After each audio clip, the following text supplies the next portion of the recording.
So yun na nga mga ka-office, andito ulit tayo sa Cromax Motors. For today's video, yan, i-update ko kayo dito sa ating project na Tamiya. Ayan. So napapansin nyo mga ka-office, ayan, na i-mountain na natin yung kanyang fender at yung kanyang bumper. Ayan. Saka nalagyan na rin natin ng windshield. Ayan. Saka ilagay na rin natin yung kanyang bangkuan na bride. Ayan. So ikutan muna natin.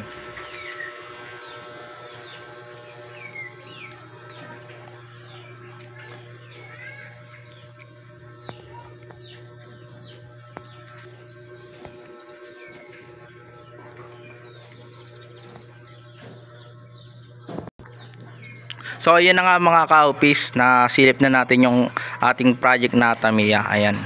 So kapraso na lang to, matatapos na tong ating project na Tamiya.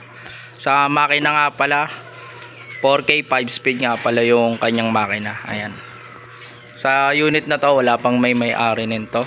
So available pa po to.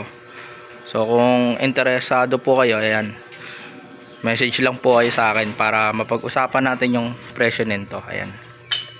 So marami-rami pa ayusin dito. Ayan.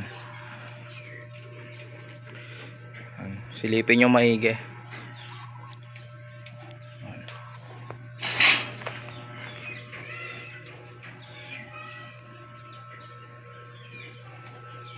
Ayan. So marami-rami pa yan. Marami-rami pang aayusin dito sa ating unit na to. Ayan. So update ko na lang ulit kayo pag may bagong update na ulit dito sa ating project na Tamiya. So ayan. So dito, hanggang dito na lang muna yung ating video. Maraming salamat sa inyong panonood mga ka-office. Update ko na lang po kayo pag may bagong update na po rito sa ating project na Tamiya. Ayan.